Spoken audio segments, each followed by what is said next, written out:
slap, yeah. They changed the rules because of him. Yep. Perfected that. Okay. Yeah. Ready?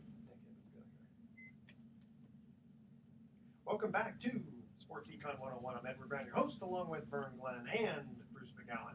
And we're in the studio here with Noah Jackson. And when we cut to the second commercial break, we asked this trivia question. What 1990 championship sporting event attracted a TV audience of over 1 billion people? Noah, you know the answer. It's the World Cup. The World Cup, that is correct. Vern, you wanted to ask Noah a question. I did. As far as building a team,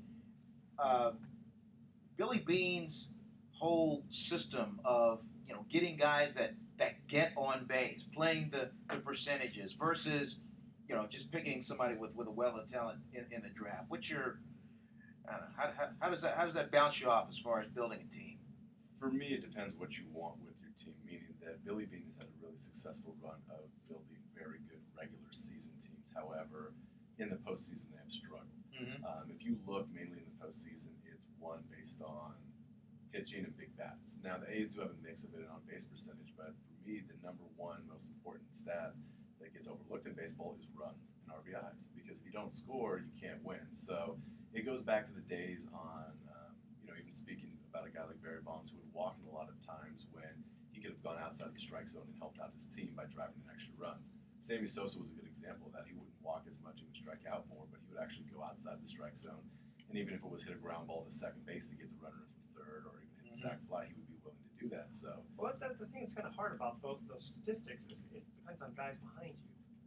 it does, but I mean, you get paid for those pressure moments, and so. No, but what I mean is that if you can't get any RBIs unless you hit a home run. Right. If Well, nobody's you're always in of you scoring doing position. well. If Yeah. I'm a power hitter, I'm always in scoring position when I step in the box. There you Right. go. I like that. Right. attitude. One thing also, I think that with the A's, and I'll say this, I think one of the reasons they've struggled in the postseason, especially in the Billy Beane era, is they don't have that experience of playing in the postseason. They don't have the older, savvy veteran guys. You look at the A's in the late 80s, early 90s. That team had Bob Welch and Dave Stewart and Ricky Henderson and even Canseco and McGuire had some experience. When they got into the early aughts with the guys like Tejada and Giambi, this was their first experience, first time, and I think that counts for something when you get in a tight game. Last year they're facing Justin Verlander, and the veteran, just shutting them down. Again, that's just one aspect of it. No, absolutely, and I think that's where it comes in to say that they have some individuals on the team. When you're in a short series, you can almost throw out the numbers because then a lot of stuff becomes an anomaly. So you have to do the things that aren't going to be seen, which is making sure that you can score that runner, drive that runner. Well, you mentioned Verlander. Look what happened against the Giants in the World Series. Right. Okay, we're going to shift a little bit here, and a little sad here. Earlier this month, Deacon Jones died, and he died at 74. He's almost 75, which was his number. Part of the fearsome foursome with Merlin Olsen and Rosie Greer. Yep. But I remember Rosie being with the Kansas City. Oh no, that's Buck Buchanan. Never mind. And don't forget Lamar Lundy. Yeah, that's right. Who died young. Another guy who died young. Yeah. Okay. And if you all remember Deacon Jones with the head slap, That's right. He's the guy who invented it. Then they changed the rules, if I remember. In fact, and he had all these quarterback sacks before they started taking those stats. Right. They started taking those stats to like 82. Yeah. So I think he's he might be third on the list or something like that, or he was way down the list, but he could have been number one. Well, I'll tell you what, Vern, go back to every game, highlight film, and count how many sacks he had, and then we'll add them together. I went to a few Yeah, I'll games. get right on that. There you go. I was going to say, I went to a few games at Keysore and saw John Brody just get mauled by the fearsome foursome, and I'm sure that Deacon Jones had his hands on poor Brody a few times. Last time I saw him was at the Olympic Club in San Francisco, and it was a whole campaign about blood pressure and get your blood pressure checked and all this kind of stuff. He was he was like adamant about that. But he talk about a guy that had so many stories. He was a great storyteller, and he had a wonderful sense of humor. Yeah. And a wonderful self-deprecating wit, which you don't see a lot of until usually guys get out of the game. And did you see him on The Odd Couple, that one episode? No. Oh, that's good. You got to go back to the old. It's a very, very funny episode. I wonder how many guys have ringing ears still because of the head slapping that he did. Right in the ear hole. Ouch. Yeah, and he actually coined the term sack. I didn't know that. He's the one who coined it because he said it. Getting those quarterbacks was like putting them, hog tying them, and putting them in a sack. I always thought of sacking a city, like they sacked Troy. The Greek sack. I was associated with that, so that's a good one. Okay. Change subject real fast here. You guys remember reading about Jeremy Affeldt he returned $500,000 Oh, yeah. to San Francisco Giants because he noticed a clerical error in the contract. Yeah.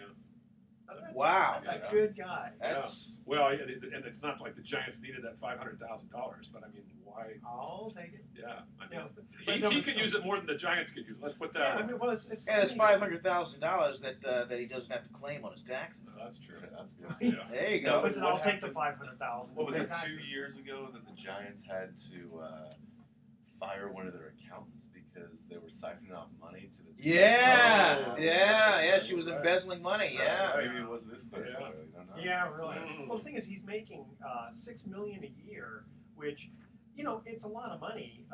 But 500,000 compared to 600,000, $6 million is a big chunk of change. That's It's about not like- 8% of your Yeah. salary. Yeah, it's not like he's making Yeah. like $100 million a year, and he goes, Yeah. 500,000, sure, give it back. Right, But right. That's still a lot of money. Yeah.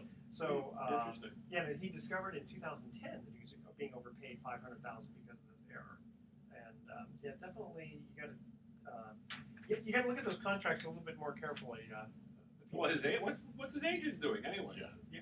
You know, I mean, come on. His agent's got to be out to lunch or something. Well, remember he got too much. I mean, Yeah. if you shortchange him, then you got to really. I know, but even so, I mean, the agent could get in trouble for that, couldn't he? I don't know. Maybe It's maybe- more. no, It's what's the money manager doing? Okay. That's Oh, what it is. exactly. Okay. Now, do you guys remember a Royals pitcher, Gil Besh? Yes. Yes. Okay. Yeah. And he announced, now this is going back to 2011, he announced that he was going to retire from baseball, and in doing so, surrender $12 million that he would have made in 2011. Wow. That was the with final year the of back his end of that 5-year, $55 million contract. Wow. Yeah, exactly. And, it's like, Imagine walking away from that. yeah, because all you had to do pretty much is just show up Mm. and make that kind of money. But also, he's leaving room for another person, which is really kind of cool. But to walk away from that kind of money is phenomenal. I wish Andrews Biedrich had done that with the Warriors. There's a bunch of guys I can name that wish did that. Yeah. And then I don't remember what the pitcher. I thought it was Joaquin Anderhart, but it's not. But there was a pitcher who, at the end of the year, actually gave money back to the organization because he said, "You know what? I didn't deserve it." Wow. And I don't remember which pitcher that was. You guys? I don't remember that one, but I'm sure. I there's a vaguely story. remember that storyline, but I cannot remember Yeah. the pitcher that did that.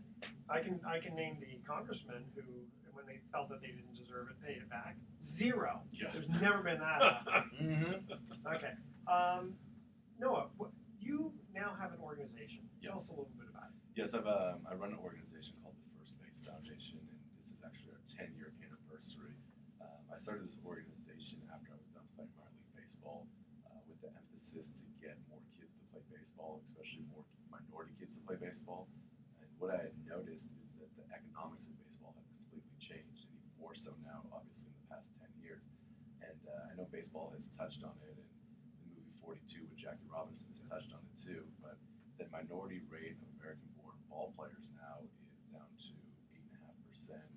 Well, why do you think that is? A lot. Is it because baseball? I mean, a lot of them go into basketball. Right, and I think that's just an excuse, to be completely honest. It's because baseball is not as prevalent in schools. It's more difficult to play. You can't just go and play baseball. Well, you need a field compared to Right, but hoops and And I think it's even more basic than that. And the unfortunate reality is, my first experience playing baseball was playing catch with my dad, and that's where a lot of those experiences come from.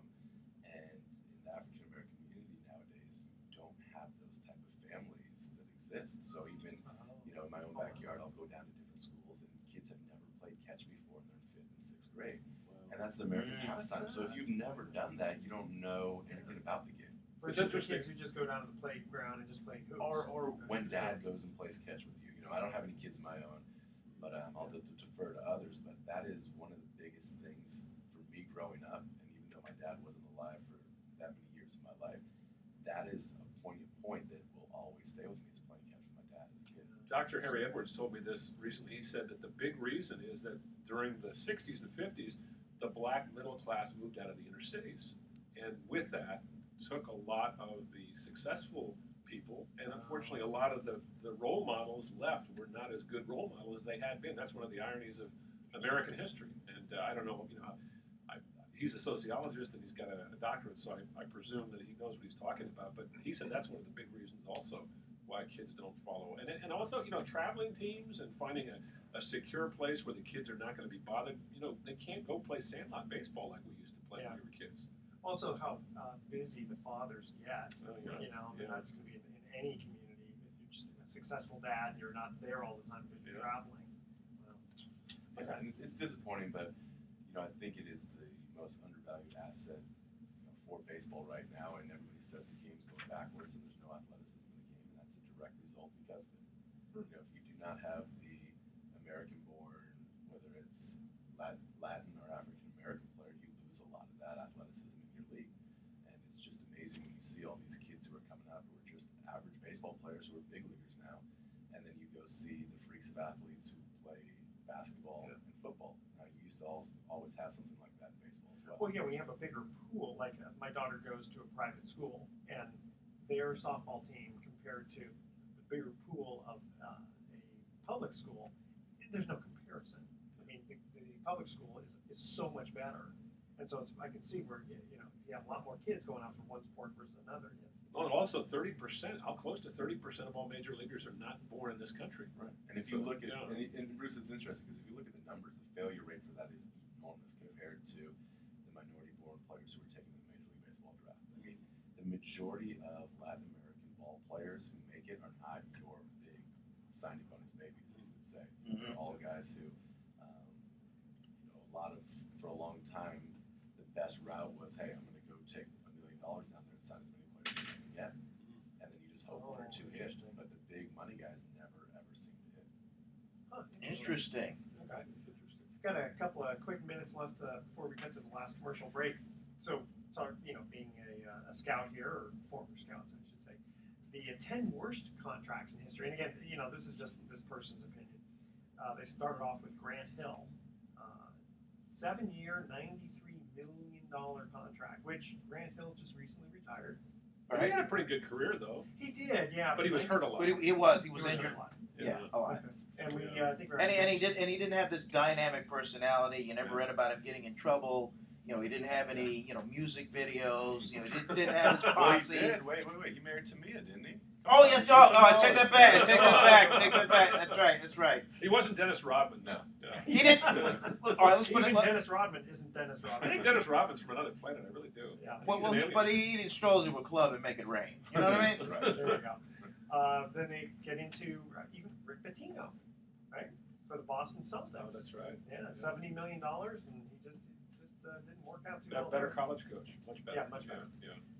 Which kind of goes back to, you said baseball. College is so much different than pros. Basketball is probably along those lines too. Title games with Louisville and Kentucky. That's right. Larry Hughes, remember him? Oh, yeah. Cavaliers. He's supposed to be LeBron James' help. The Warriors had Warriors him for a while. cup of coffee. Yeah, Yeah. for a cup of coffee. He had more tattoos. I think he led the league in tattoos at the time. Now he'd be like average. I think. Okay, there's a couple more just Compared to Birdman. Oh my God. We'll get into this in another time. Okay, we're gonna cut to another commercial break here. Tattoos in sports. Yeah, that's a good one too. Okay, who won? Here's a third trivia question commercial break. Who won Athlete of the Decade honors for the 1960s? The first three callers, correct answer. 3-day, 2-night stay at the Lighthouse Resort. Their website is lighthouse4fun.com. Call 888-660-4495 to answer this question. Who won Athlete of the Decade honors for the 1960s? Make sure to include your name, email address, speak slowly, spell out your email one letter at a time. Don't touch that dial because Sports Econ 101 will have some closing comments. We'll be right back. Athlete of the Jim decade. Brown By or- who? By what? Bill What? Russell. Had to be USA Today or the Sporting News back then. Willie Mays. Could have been